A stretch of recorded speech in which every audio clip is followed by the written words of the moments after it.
Assalamualaikum warahmatullahi wabarakatuh. Alhamdulillah, wassalatu wassalamu ala rasulillah Sayyidina Muhammad ibn Abdillah wa ala alihi wa sahbihi wa man walah amma ba'du. Para pemirsa, para pengikut dan para pecinta channel YouTube MCP Malang Raya, alhamdulillah pada kesempatan kali ini kita bisa melanjutkan pembahasan kita, kajian kita tentang kisah para ulama yang menjadi mata rantai utama, yang menjadi para perawi mazhab Imam Muhammad bin Idris Asy-Syafi'i, yang mana pada kisaran tahun 350 sekian Hijriah sampai kemudian di permulaan tahun 450 sekian Hijriah,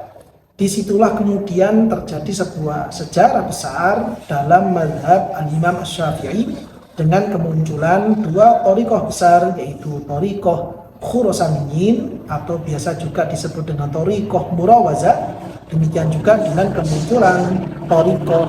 Iraqiyyin, yang mana dari masing-masing kedua thariqah itu sama-sama memiliki guru besar, sama-sama memiliki satu sosok utama yang memunculkan ciri khas, dan itu kemudian diikuti oleh para santri-santri beliau. Untuk thariqah Khurasaniyin atau thariqah Murawazah, guru besarnya yaitu beliau al-Imam Al-Qaffal As-Shaghir Al-Marwazi.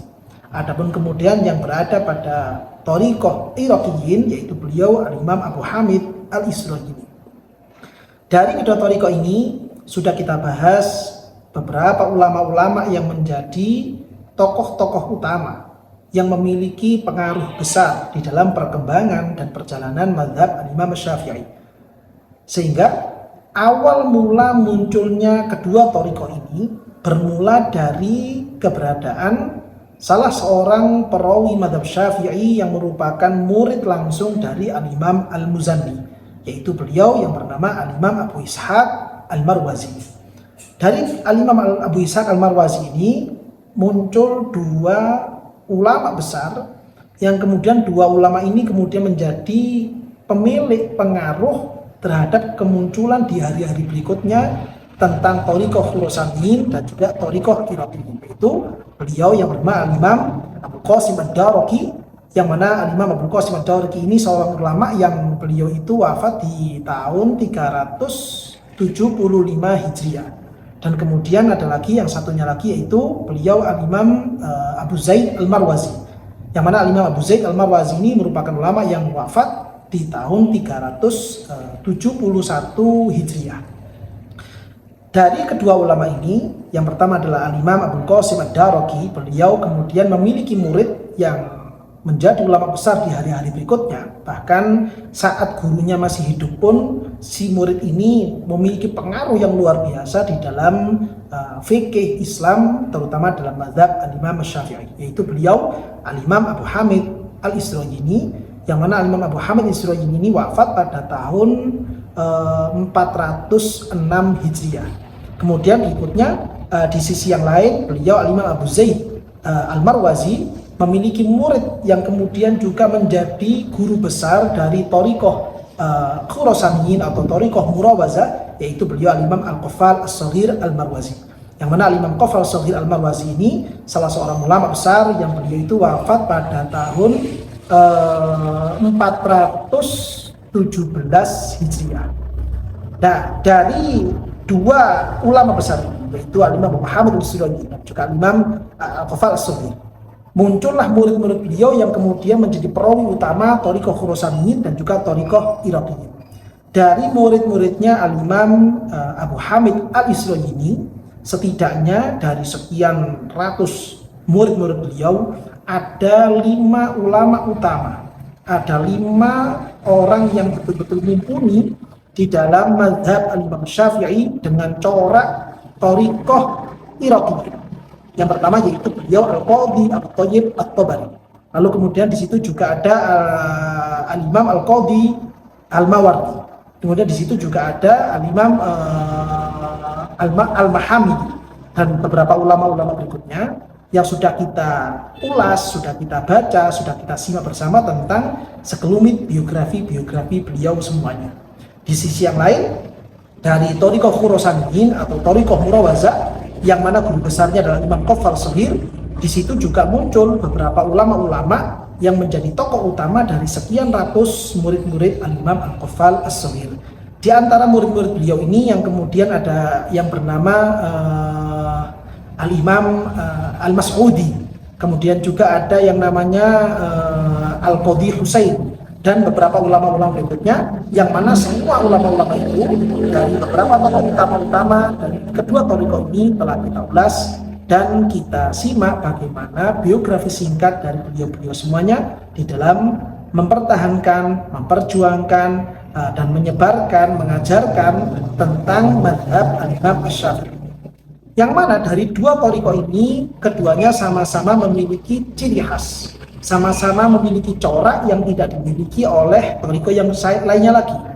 Dari thariqah Khurasaniyin atau thariqah Murawazah, yang mana thariqah Murawazah ini berada di daerah Khurasan, itu memiliki ciri khas dalam menjaga kevalitan nas-nasnya Imam Syafi'i, namun kemudian dari nas-nas tersebut dikembangkan, ditafrek sampai muncul masalah-masalah yang baru, yang mana masalah-masalah baru ini bersumber dari nas-nasnya Imam Syafi'i yang tentunya dengan memperhatikan kaidah-kaidah yang berlaku di dalam mazhab Al-Imam Syafi'i. Berbeda dengan thariqah yang ada di daerah Irak atau dikenal dengan thariqah Iraqiyin, yang mana pimpinannya, guru besarnya adalah Al-Imam Abu Hamid Al-Iswaidi. Dalam thariqah Iraqiyin ini sendiri, corak yang dimiliki, ciri khas yang ada dalam thariqah itu, yaitu para ulama-ulama daerah ini mempertahankan tentang kevalitan nas dari Al-Imam Syafi'i. Namun para ulama-ulama yang ada di daerah Irak ini tidak sampai kemudian memberikan tafsir yang lebih panjang, karena mempertahankan nas itu sendiri dan kemudian diaplikasikan dalam pengembangan fikih yang ada di daerah Irak, sehingga dalam mentafsir masalah atau memunculkan keputusan hukum, rumusan hukum terhadap masalah-masalah berikutnya, itu jauh lebih berkembang yang ada di daerah Khurasan, di daerah Murawazah, bila dibandingkan dengan para ulama yang ada di daerah Irak. Ini sejarah perjalanan dari kedua thariqah tersebut berlangsung hingga kira-kira sekitar 70 tahun, yaitu kisaran di awal-awal abad kelima, yaitu di tahun 400 sekian Hijriah, hingga kemudian dari masa-masa ini muncul beberapa ulama besar, muncul beberapa tokoh-tokoh dari kalangan mazhab Al-Imam Syafi'i, yang mana beliau-beliau ini kemudian menulis kitab, menulis tentang periwayatan mazhab Al-Imam Syafi'i, yang mana dalam karya-karya ilmiah beliau ini menggabungkan antara kedua thariqah, sehingga ketika membahas satu permasalahan tertentu, di situ para ulama-ulama di abad-abad awal yang kelima Hijriah, abad kelima Hijriah, di awal-awal abad kelima Hijriah, ketika membahas satu masalah, di situ akan memunculkan sisi dari kedua corak dua thariqah tersebut. Thariqah Iraqiyin memiliki pandangan seperti ini, seperti ini, seperti ini, sedangkan thariqah Khurasaniyin memiliki pandangan seperti ini, seperti ini, seperti ini. Mulai dari awal bab kitab-kitab fikih, mulai dari tentang masalah taklid, tentang masalah ijtihad, tentang masalah toharoh, tentang masalah sholat, tentang masalah puasa, zakat, dan seterusnya, hingga sampai pada akhir-akhir bab fikih dituliskan dengan lengkap dengan menggabungkan dua corak thariqah Khurasaniyin sekaligus juga thariqah Iraqiyin. Setidaknya dalam sejarah mazhab Al-Imam Syafi'i tercatat ada 9 tokoh utama, yang mana 9 ulama ini memiliki peran besar, memiliki andil yang cukup besar di dalam menggabungkan kedua thariqah Khurasaniyin atau thariqah Iraqiyin dalam penulisan kitab-kitab beliau semuanya. Dimulai dari beliau yang dikenal dengan sebutan Al-Qadhi Al-Halimi, kemudian juga muncul Al-Imam Al-Mutawalli, muncul juga kemudian Imamul Haramain, muncul juga berikutnya Al-Imam Al-Ghazali, hingga kemudian di masa yang berikutnya yang paling akhir dari penulisan seperti ini, yaitu beliau Al-Imam Abdul Karim bin Muhammad Ar-Rafi'i Al-Quzwaini, yang mana beliau hidup dan wafat di kisaran abad yang ke-7 Hijriah, yaitu 600 sekian Hijriah. Dari sejarah yang seperti ini,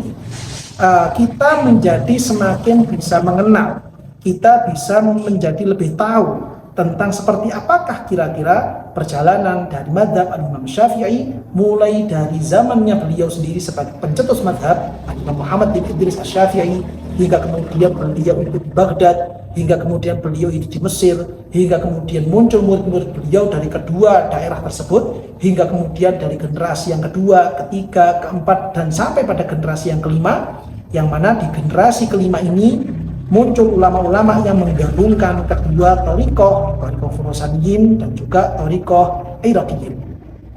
Sejarah seperti ini penting untuk kita kenali, penting untuk kita ketahui, terutama bagi kita para masyarakat muslim yang ada di Indonesia ini, mayoritas menjadi orang-orang pengikut mazhab Imam Asy-Syafi'i. Dengan kita mengenalnya, dengan kita memahaminya, dengan kita itu mempelajarinya, maka insya Allah akan semakin muncul rasa cinta kita, rasa sayang kita terhadap bagaimana perjuangan para ulama di dalam mempertahankan dan menyebarkan mazhab Al-Imam Asy-Syafi'i. Sehingga insya Allah pada video-video berikutnya tentang kisah para ulama yang menjadi mata rantai utama perawi mazhab Imam Syafi'i, kita berikutnya akan membahas masing-masing satu persatu dari setidaknya 9 tokoh utama dari mazhab Syafi'i ini, bagaimanakah biografi singkat mereka, bagaimanakah sejarah perjalanan hidup mereka beliau-beliau semuanya, sehingga dengan kita membacanya, dengan kita menelaahnya, dengan kita menyimaknya, dengan kita mengenalnya, kita sangat berharap dan meminta kepada Allah Subhanahu wa taala, mudah-mudahan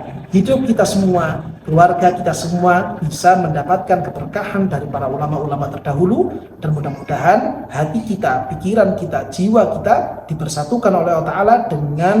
pemikiran, jiwa, dan hati para ulama-ulama terdahulu, terutama para ulama-ulama di kalangan mazhab Imam Asy-Syafi'i. Mudah-mudahan dengan kita menyimaknya, dengan kita membacanya, kita semuanya bisa mendapatkan taufik dan hidayah dari Allah Subhanahu wa taala untuk bisa mencontoh dan meniru bagaimanakah beliau-beliau semuanya menjalani kehidupan di dunia ini sampai beliau-beliau ini betul-betul sukses masuk di alam akhirat, menjadi orang-orang yang diridhoi oleh Allah Subhanahu wa taala, dan juga mendapatkan kecintaan dari kasih kita, junjungan kita, idola kita, baginda Nabi Muhammad sallallahu alaihi wasallam. Amin ya rabbal alamin.